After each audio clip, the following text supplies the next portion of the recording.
খুন হওয়া মানুষগুলোকে গুম করে ফেলা হয়েছে, তাদের লাশ আমরা কোথায় পাবো? হে রব্বুল আলামিন, হে আল্লাহ, তুমি এদের পরিবারকে সান্ত্বনা দাও মাবুদ। সান্ত্বনা দেওয়ার কোনো ভাষা আমাদের কাছে নেই।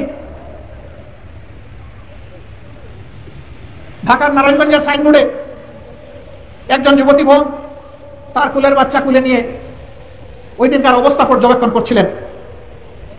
আকাশের হেলিকপ্টার থেকে ছুড়া গুলি এসে তার বুক এফুড় উফড় করে দেয়। 2 মাসের বাচ্চাটি তার বুক থেকে ধপাস করে পড়ে যায়। আমরা গিয়েছিলাম ওদের বাসায়, বাচ্চাটাকে তুলে নিলাম।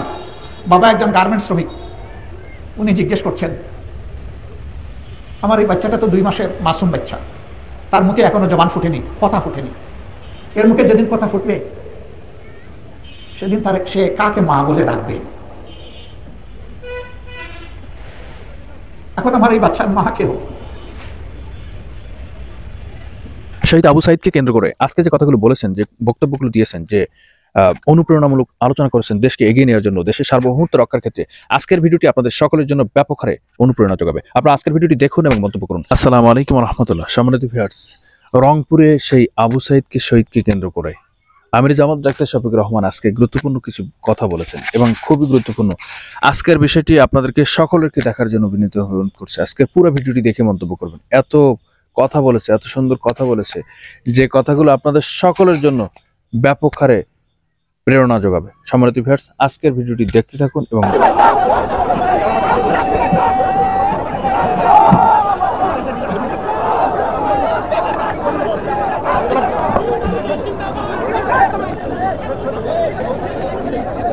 আসসালামু আলাইকুম ওয়া রাহমাতুল্লাহ।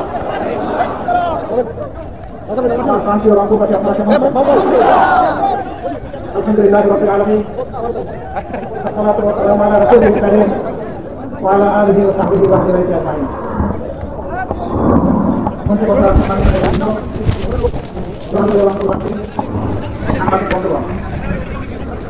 আমি মহান রবের শুকরিয়া আদায় করছি।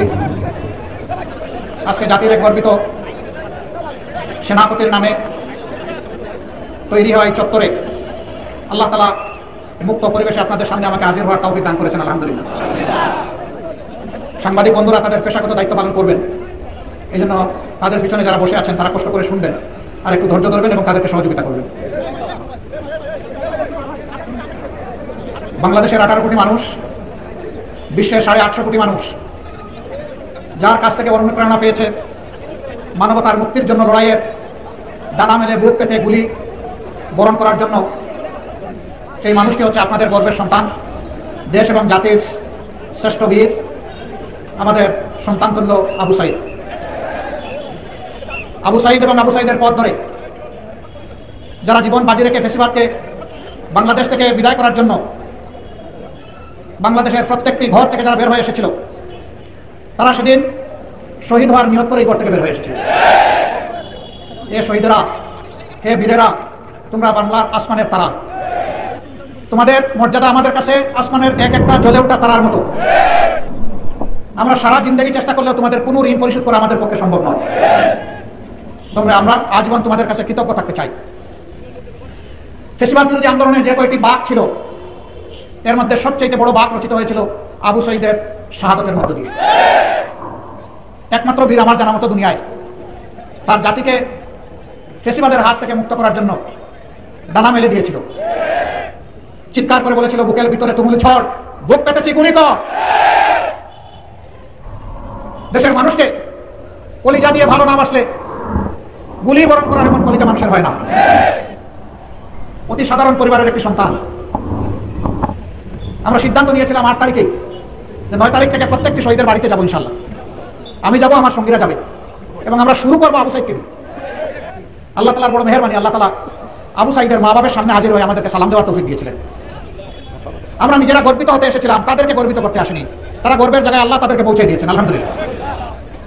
এমন সন্তান সমস্ত মায়ের পেটে জন্ম নেয় না, প্রতি ঘরে প্রতি যুগেও হয় না, শতাব্দীতেও হয় না, সহস্রাব্দীতে এমন একটা মুখ দেখা কঠিন হয়। আপনারা ধন্য রংপুরবাসী, আল্লাহ তাআলা সেই গর্বের সন্তানটা আপনাদেরকে উপহার দিয়েছিলেন। আবু সাইদ চলে গেছে, 18 কোটি মানুষকে জীবন দিয়ে গেছে তার জীবনের বিনিময়ে। উত্তরার রাস্তায় 7-8 বছরের একটা ছেলে 3 তারিখ, আগস্টের 3 তারিখ পুলিশের দিকে হাতে একটা ইটের টুকরা নিয়ে তেড়ে যাচ্ছে। যুবকরা তাকে জিজ্ঞেস করছে, এই ছেলে তুমি কি করছো? সে বলে, আমি কি করছি মানে? ওই মুহুর্মুহু গুলি হচ্ছে, তুমি এই ছোট বাচ্চা এখানে আসছো কেন? ওই যে আমি আন্দোলন করতে আসছি। কেন তুমি আন্দোলন করবে? ওই যে ওরা আমার ভাইকে খুন করেছে। কে তোমার ভাইকে? বলে যে আবু সাইদ আমার ভাই। তোমার বাড়ি কি রংপুর? কই না, আমার বাড়ি ঢাকা। তাহলে আবু সাইদ তোমার ভাই হয় কিভাবে? বলে যে জাতির জন্য লড়াই করে জীবন দিয়েছে, সে আমার ভাই হবে না তো অন্য কেউ হবে? যুবকরা বলতেছে, বাবা তুমি সার্থক, তুমি চলে যাও, আন্দোলন আমরা করবো। হাতে ঝাড় দিয়ে বলতেছে, ছাড়েন মিয়া, আপনার আন্দোলন আপনি করেন, আমার আন্দোলন আমাকে করতে দিন। এই স্পিরিট সে পেয়েছে আবু সাইদের রক্ত থেকে। আমি আবার বলি, হ্যাঁ আবু সাইদ, তোমার ঋণ এই জাতির পক্ষে পরিশোধ করা সম্ভব নয়। আমাদের যে 1,500-2,000 সন্তানকে হত্যা করা হয়েছে, আমরা তাদের সকলের কাছে ঋণী। মহান রবের দরবারে দোয়া করি, আল্লাহ তাআলা তাদেরকে শহীদ হিসাবে কবুল করুন। অনেক শহীদের পরিবার জানেও না তার সন্তান, তার ভাই, তার স্বামী, তার পিতার লাশটা কোথায় আছে। তিনি আন্দোলনে বের হয়েছেন, পরিবারকে বলে যে আমি যাচ্ছি, আর ফিরে যাননি। 6টা মাস হয়ে গেল। বিভিন্ন এলাকায় যায়, ওই মানুষগুলো এসে বলে যারা শহীদ হয়েছে, কবর দেওয়া হয়েছে, তাদের পরিবার তো অন্তত এতটুকু সান্ত্বনা পাচ্ছে যে আমার আপনজন এখানে ঘুমায় আছে। কিন্তু আমাদের কাছে কোনো জবাব নাই যে আমার সন্তান কোথায় আছে। শিশুরা বলে আমার বাবা কোথায় আছে, যুবতী বোনটি বলে আমার স্বামীটি কোথায় আছে, তার ভাই বোনেরা জিজ্ঞেস করে আমার ভাই কোথায় আছে। আমরা তার কোনো জবাব দিতে পারি না। কিভাবে দিব বলুন? 4 তারিখে মানুষ খুন করে ঢাকার আশুলিয়ার রাস্তায় ট্রাকের উপরে লাশগুলাকে ছুড়ে মারা হলো। ট্রাকের উপরে লাশের স্তূপ হয়ে গেল, পেট্রোল ছিটিয়ে আগুন ধরে ছাই বানাই ফেলা হলো। তাদের লাশ কে কোথায় পাবে? একই দিনে রামপুরায় সারাদিন ইন্টারনেট বন্ধ করে খুন হওয়া মানুষগুলোকে গুম করে ফেলা হয়েছে। তাদের লাশ আমরা কোথায় পাবো? রব্বুল আলামিন, হে আল্লাহ, তুমি এদের পরিবারকে সান্ত্বনা দাও মাবুদ। সান্ত্বনা দেওয়ার কোনো ভাষা আমাদের কাছে নেই। ঢাকার নারায়ণগঞ্জের সাইনবোর্ডে একজন যুবতী বোন তার কুলের বাচ্চা কুলে নিয়ে ওই দিন তার অবস্থা পর্যবেক্ষণ করছিলেন। আকাশের হেলিকপ্টার থেকে ছোড়া গুলি এসে তার বুক এফুর উফুর করে দেয়। 2 মাসের বাচ্চাটি তার বুক থেকে ধপাস করে পড়ে যায়। আমরা গিয়েছিলাম আমাদের বাসায়, বাচ্চাটাকে তুলে নিলাম। বাবা একজন গার্মেন্টস শ্রমিক, উনি জিজ্ঞেস করছেন, আমার এই বাচ্চাটা তো 2 মাসের মাসুম বাচ্চা, তার মুখে এখনো জবান ফুটেনি, কথা ফুটেনি। এর মুখে যেদিন কথা ফুটবে সেদিন তার সে কাকে মা বলে ডাকবে। এখন আমার এই বাচ্চার মাকেও আমরা ওদেরকে বলেছিলাম, এই দেশে যদি 9 কোটি নারী থাকে তাহলে 9 কোটি নারী এখন এই বাচ্চার মা। আমরা মহান রবের উপর ভরসা করে বলেছিলাম, এই বাচ্চাটা আমরা উপহার চাই, তবে আমরা নিয়ে যাবো না, আপনাদের কুলে থাকবে। এখন থেকে এই বাচ্চা বেড়ে উঠে বড় হওয়া পর্যন্ত, মানুষ হওয়া পর্যন্ত আমরা আল্লাহর উপর ভরসা করে এই বাচ্চাটার দায়িত্ব নিতে চাই, যদি আপনারা দয়া করে এই সুযোগটা আমাদেরকে দান করেন। তার সাথে সাথে আলহামদুলিল্লাহ বলেছিলেন। আমরা সেই দিন থেকে এই বাচ্চার পাশে আছি। বহু শিল্পপতি তাদেরকে শ্রদ্ধা জানাতে গিয়ে বলেছেন, এই বাচ্চাটা আমাকে দেন, আমার একটা বাচ্চা নাই। আমাকেও এক শিল্পপতি অনুরোধ করেছিলেন। আমি বলছি, আমি আপনাদের অ্যাম্বাসেডার হয়ে কথা বলতে পারি, কিন্তু আমি আমার নিজের পক্ষ থেকে তাদেরকে চাপ দিতে পারবো না, তারা যেটা ভালো মনে। আমি তাদেরকে বলেছিলাম, তারা বলেছে আমরা একবারই আলহামদুলিল্লাহ পড়েছি, আমাদের আর কিছুর দরকার নেই।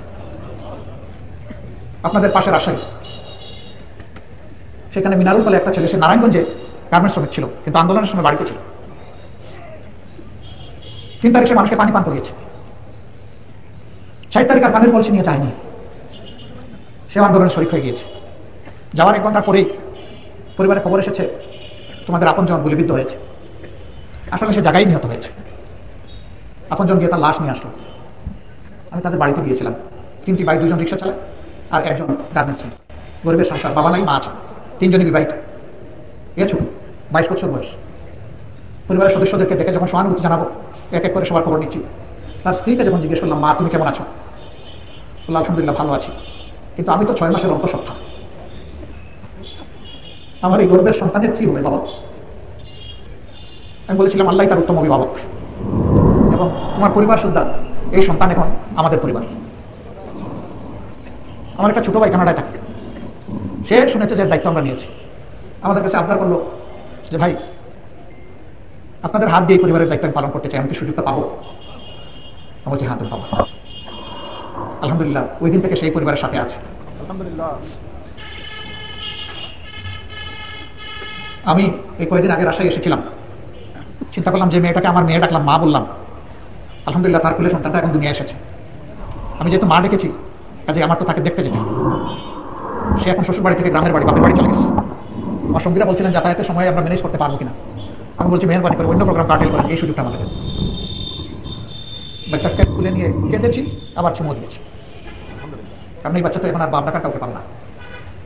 এরকম একটা দুইটা নয়, হাজার কেস বাংলাদেশের সর্বত্র এই ঘটনা ঘটেছে। যারা এই কাজ করেছেন আল্লাহ তাদেরকে মানবিক অনুভূতি দান করুন, তারা যেন সত্যি অনুতপ্ত হয়, লজ্জিত হয়। তবে খুনের ব্যাপারটা সরি বললে যায় না, খুনের প্রত্যেকটা খুনের বিচার হতে হবে, এটা ইনসাফের দাবি। দুনিয়ার সর্বশ্রেষ্ঠ মানুষ ছিলেন মহামানব মুহাম্মদ রাসূলুল্লাহ সাল্লাল্লাহু আলাইহি ওয়াসাল্লাম। আল্লাহ নিজে রব্বুল আলামিন, আর মুহাম্মদ রাসূলুল্লাহ সাল্লাল্লাহু আলাইহি ওয়াসাল্লাম রাহমাতুল লিল আলামিন। মক্কা বিজয়ের সময় যে মক্কাবাসী তাকে এত কষ্ট দিয়েছিল, শেষ পর্যন্ত তাকে হত্যার সিদ্ধান্ত নিয়েছিল। তিনি হিজরত করে মদিনায় আশ্রয় নিয়েছিলেন। ফিরে এসে তিনি সবাইকে মাফ করে দিলেন। তবে 10 কিংবা 13 জনের নাম ধরে বললেন, এদেরকে যেখানে পাওয়া যাবে ওই জায়গায় এদেরকে খুন করতে হবে, কারণ এদের হাত নিরীহ মানুষের রক্তে লাল, এরা মানুষ খুন করেছে, সুতরাং যে খুন হয়েছে তার ব্যাপার আমি মাফ করে দিতে পারবো না। তিনি সারা সৃষ্টির জন্য রহমত, সেই মুহাম্মদ রাসূলুল্লাহ সাল্লাল্লাহু আলাইহি ওয়াসাল্লাম খুন মাফ করে দেননি, আমরা মাফ করে দেওয়ার কে? এটি হচ্ছে ইনসাফের দাবি। আর এই আবু সাঈদরা রাস্তায় নেমে স্লোগান দিয়েছিল, উই ওয়ান্ট জাস্টিস। আমরা ন্যায় বিচার চাই, আমরা বৈষম্য চাই না। ন্যায় বিচারের দাবি হচ্ছে প্রত্যেকটি খুনের বিচার হতে হবে। ঘটনার পরে আমরা চেষ্টা করেছি যেখানে একটা শহীদের বাড়ির সন্ধান পেয়েছি সেখানে গিয়ে হাজির হওয়ার জন্য। আল্লাহ আমাদের যেটুকু সামর্থ্য দিয়েছেন আমরা ওই সামর্থ্য নিয়ে তাদের পাশে চলে গেছি, এমনকি ধার দেনা করে চলে গেছি। কারণ জাতিকে যারা কৃতজ্ঞ করেছেন, ঋণী করেছেন, তাদের ঋণ সামান্য অর্থ করে দিয়ে পরিশোধ হয় না, তাদের ঋণ পরিশোধ হয় কলিজা থেকে বের হওয়া প্রত্যেকটা চোখের পানির ফোঁটা। আমরা শহীদদের বাবাদের কপালে চুমু দিয়ে কেঁদেছি, তারাও কেঁদেছে আমাদেরকে বুকে জড়িয়ে। আর আমরা তাদেরকে কথা দিয়েছি, আপনাদের সন্তানেরা যে কারণে জীবন দিয়েছে আমরা সেই কারণের লক্ষ্য অর্জিত না হওয়া পর্যন্ত আমাদের লড়াই অব্যাহত থাকবে। তারা কি চেয়েছিল? তারা চেয়েছিল একটা পরিচ্ছন্ন সমাজ, যেখানে চুরি চামারি অপরাধ থাকবে না, চাঁদাবাজি, লুণ্ঠন, ধর্ষণ, খুন চলবে না, নতুন নতুন আয়নাগর আর তৈরি হবে না, বরঞ্চ এটা হবে মানবিক বাংলাদেশ, মানুষের বাংলাদেশ, সাম্যের বাংলাদেশ, বৈষম্যহীন বাংলাদেশ। এমন একটা বাংলাদেশ গড়ার জন্য আমরা কমিটেড। আমাদের 34,000 ভাই বোন এবং সন্তান তারা পঙ্গু হয়ে গিয়েছেন। আমাদের হিসাব অনুযায়ী 502 জন তারা 2 নয়ন গুলিবিদ্ধ হয়ে অন্ধ হয়ে গেছেন। আর দুনিয়ার সৌন্দর্য আর তারা দেখবে না। 700-র অধিক মানুষ এক চোখে গুলিবিদ্ধ হয়ে এক চোখ নষ্ট, আরেক চোখ রিস্কে পড়ে গেছে। 250-র মতো মানুষ যাদের মেরুদণ্ডে গুলি লেগেছে তারা এখন অবশ হয়ে হয় নিজের ঘরে, না হয় হাসপাতালের বেডে।